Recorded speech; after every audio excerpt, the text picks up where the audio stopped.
I'm going to bring in our first guest because he's a goodie and he knows what he's talking about. And I thought, do you know what? I'm going to bring in people who actually understand situations and can see much broader pictures. And here he is. Good morning, Godfrey Bloom. Good morning to you. Absolutely wonderful to have you with us, Godfrey. We want today's live stream to be like nothing else that's going on out in the media, which is entirely biased and isn't prepared to look at the big picture, whereas we like to look at the big picture around here, and I know you do too. And for those who don't know Godfrey, and why ever not, he's author, journalist, he's a former MEP. He has extensive military knowledge.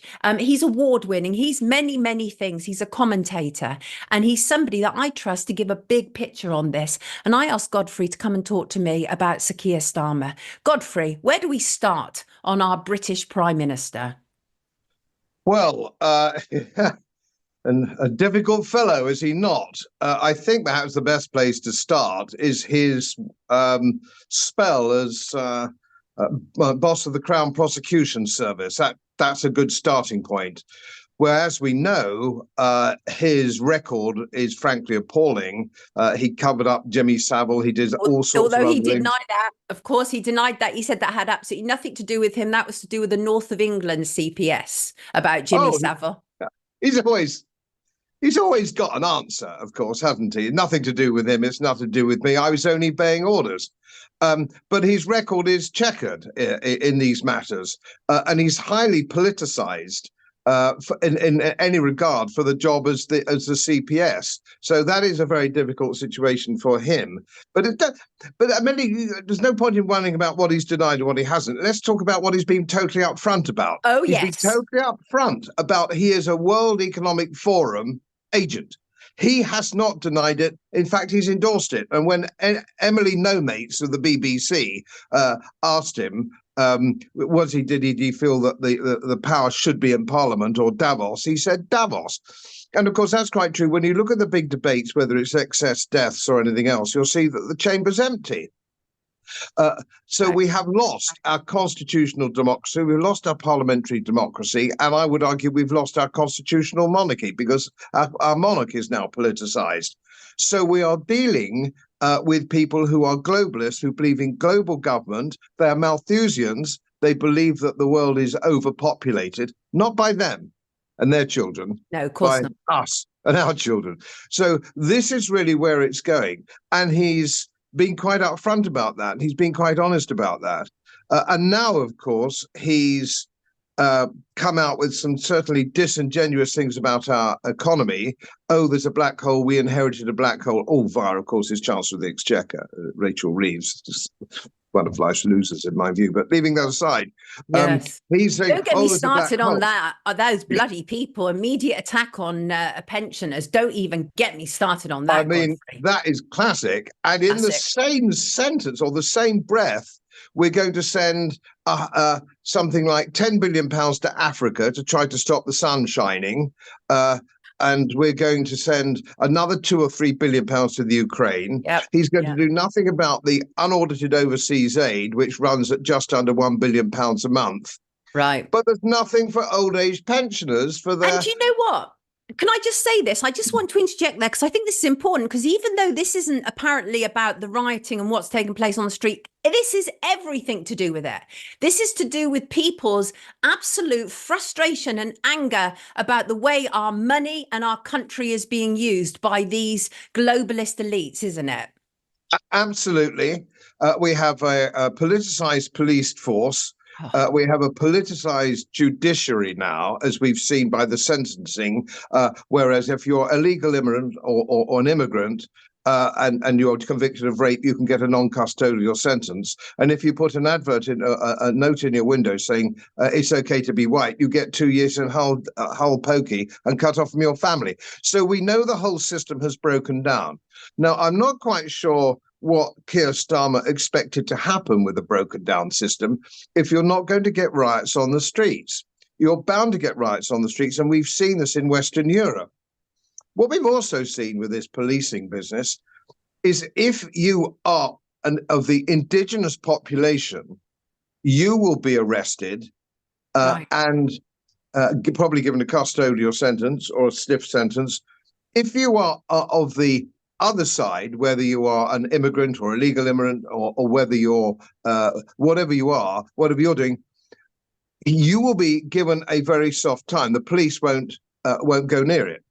And we've seen the police run away in Leeds. It was quite extraordinary. It looked like it was a bit like Benny Hill, wasn't it?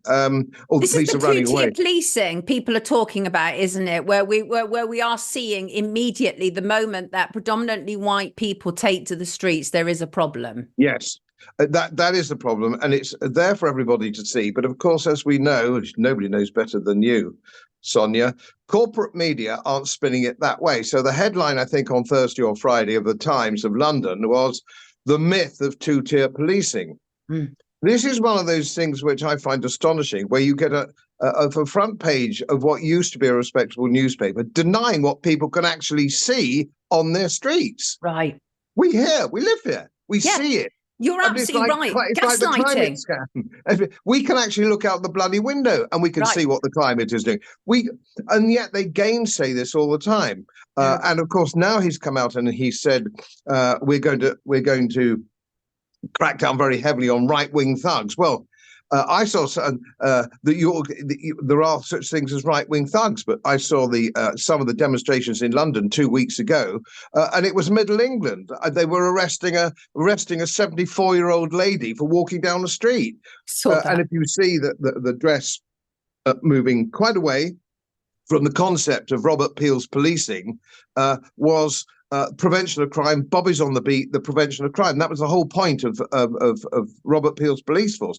Now you never see a policeman unless they are team-handed with tasers and these amazing helmets and visors and all the rest of it.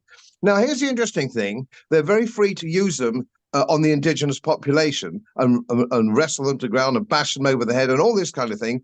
You don't see this happening very often to illegal immigrants who are misbehaving, so on and so forth. So they invoke the 1936 Public Order Act against the indigenous population, but not illegals coming in. And we see this on our streets, and you see it on social media. Sadly, you don't see it on corporate media. They don't want you to see it. And of course, it's all part of the World Economic Forum globalization.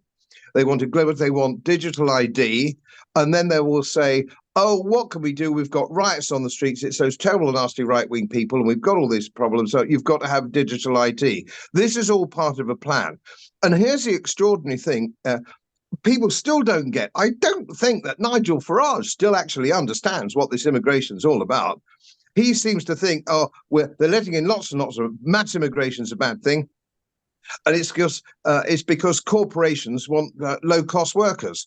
It's not for that. The point everybody's got to understand is these people are being let in en masse, and it's the same in North America, to degrade our society, to replace our society, to get rid of our fundamentally Christian society, which has always been relatively welcoming and liberal-minded in the old sense of the word.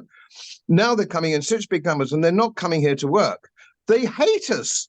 They're not embracing the British way of life. So let me just stop you there. So you're talking about the Carnegie Plan, aren't you? Which they never talk about in mainstream media, which is also known as the Great Replacement. Now, the thing is I used to say this is an absolutely ridiculous idea, but the reality is we have to question what on earth is going on. And in fact, I reported on Friday how, unknown to us, the Conservative government have brought in tens of thousands of Afghan military operatives and intelligence operatives and are stationing them at military bases all around the UK. But we've only just found out now the Labour government's in, because the Labour government want to tell Conservative secrets. Not that they're any better, and they're almost certainly going to be worse, but they're prepared to leak out those secrets. So when I start to hear stuff like that, Godfrey, I have to wonder what on earth is going on, right? And I used to think people like you were probably part of the problem. I'd be like, no, that's not right, right? But you and I, over the years, I've started to understand exactly where you're coming from and what you have to say. And the thing is, I think this is part of the problem, is that we are not prepared to listen to all voices, right? We're only our Prime Minister is only listening to certain voices, demonizing a whole movement of very frustrated people as far right is not going to help anybody. Do you think, Godfrey, he is deliberately inflaming tensions? Oh, without a doubt, because in order to replace society, to change society, you have to break down the society that's in existence. Right. And that was always the mark of communism. You break down the society, you break down the power of parliament, you break down representative democracy, and you politicize the police force. We've seen all this before. We've seen all this before in the 1930s in Western Europe, and we've seen it in the Soviet Union. Now, these are the sort of problems that we have. Now, I addressed the Oxford Union about 10 years ago on the subject of immigration, and the motion was this country's had too much immigration. And I think the undergraduates and everybody is quite surprised at my view. I said, yes, we've had too much immigration, but I made the point that I'm not anti-immigration. What I am anti is mindless immigration without any discretion about who comes in. Now, I married into a Polish family, Anglo-Polish family. My father-in-law was a tank commander in 1st Armoured Polish Division. He loved England. He embraced England in every single way. He was an entrepreneur. He was more British than the British, in spite of a rather extraordinary Polish Yorkshire accent. It was great fun. Generous-hearted man. Of course, immigrants are welcome. And the people that came over from the West Indies in the 50s and 60s were God-fearing Baptists and hard-working people. Yep. There's nothing wrong with immigration. But what we haven't learnt in this country, you have to be discerning. And in the old days with Canada, Australia, and New Zealand, they would say, yes, if you want to emigrate to us, this is post-1950s, if you want to emigrate here, what are you bringing to the party? I'm a doctor, I'm a nurse, or I'm a hard worker, I'm whatever it happens to be. Well, you're welcome. Yes, do please come.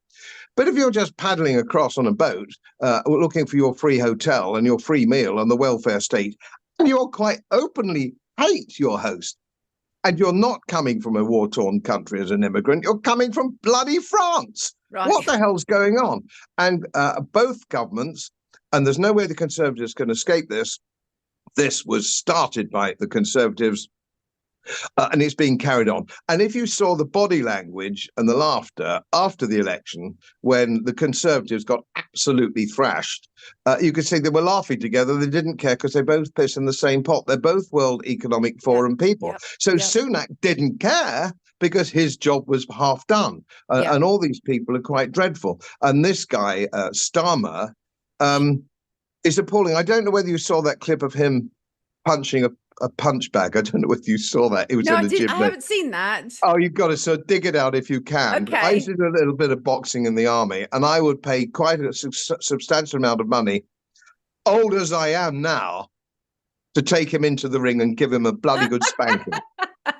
So here's the thing, though, is that all of these people are like coalescing around him. We're hearing like Lord Walney, former Labour MP John Woodcock, been all over media all over the weekend talking about how we need to now have lockdown. He actually said the British public will back them in whatever measures they feel are necessary to get this situation under control. And he calls for a COVID-style response to rioting across England. Was this always on the cards, do you think? Yes, I think lockdown was practicing, and I can't remember the Conservative MP, backbencher, who stood up in Parliament and said the governments are watching you very closely. If you will comply, you can't have grandma for Christmas dinner. You can't go and see your aging uncle in hospital and we complied. I didn't comply, of course, at all. I don't comply with that kind of nonsense. I opened a pub on my small holding and the whole village came on Friday nights for booze. So I took no notice of this damn nonsense. But 80% or 85% of the population went along with it.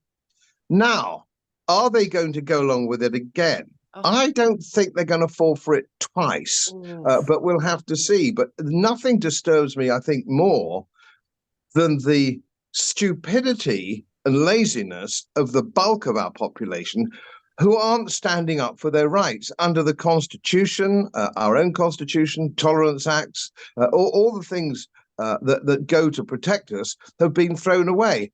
So I think this silly old sod's been brought out of the woodwork it's flying a kite, a warning. Right. A warning order. It's a warning. But are they going to round up the thugs from the other side who are carrying clubs and walking around the place, and there are ghettos, and you can't go to the ghettos, and the police can't go into some of these ghettos in some of the big cities? Or as he said, it's going to be totally one-sided. It would he appear, said no. It would appear it is one-sided, which again, of course, is part of the whole damn problem. We know that at least 420 have already been rounded up. They're going to have courts 24 hours, just like they did with the rioting. He said, we'll do whatever it takes to bring these thugs to justice. And the thing is that even, I have a long history of very much supporting immigration, and even my dissertation at university was about the demonization of immigration. But I think it's really important that we listen to what people are saying. And I think that a lot of the problems that we're getting out on the streets, and I am not justifying people setting fire or vandalizing or destroying. I'm not justifying any of that. But I also understand what Martin Luther King said, and that is rioting is the voice of the unheard. And that is a fact, isn't it? I'm afraid it is. And of course, who is this really going to hurt eventually when it rolls out? Yeah. Is our good immigrants. Because you find when the pushback comes back on a monster scale, as I imagine it will, because it usually does if you look at these things historically, your welcome immigrants, your Muslim doctor, your Filipino nurse, or your corner shop Hindu, Yeah. all the people who contribute to society, Productive who are members of good people, society. good immigrants. And this is a point I made at the Oxford Union. Welcome. Those people are welcome, but the baby will go out with the bathwater because of these thugs. And when I was in Oman 2 years ago, I got some friends when I was at college with, military college, who are now generals and top people. And he said to me, he's an Arab Muslim. He said, "Why do you let these people in? We don't let them into Oman or Dubai or the Emirates. These people are the scum of the earth. Don't let them in." And that was a Muslim telling me that they'll destroy your country. We don't let them in. They come with bad intent. We have to be more discerning, and we have to not immediately tar and feather people as racist when they say that we have a right to have our borders secured. There's nothing wrong with that whatsoever. That is about the security and safety of a country, of a nation, and we're not doing that. And you're absolutely right. I completely agree with you. This is a bigger agenda. This is a WEF. This is a globalist agenda, and we're on the receiving end of it. And which is exactly why I wanted to talk to you, get things cracking. Thank you so much for joining us this morning, Godfrey. We're going to put a link to your YouTube channel because I know you've made lots of commentary about this, about Keir Starmer, and I want to make sure that people hear that in its entirety. Everybody, this is Godfrey Bloom. Take good care of yourself, Godfrey. Thanks for having me on. Lovely to talk to you. Lovely to talk to you too, sweetheart. God bless you. Take care. As most of you know, my work is very heavily independently research-based. And I get my information from all over the world. It would help if you press the subscribe button and the little bell next to it, because the more subscribers I have, the more likely it is that international independent research institutes will share their material with me. It's most helpful, and then of course I automatically share it with you. So surprise, won't cost you anything. Thank you very much.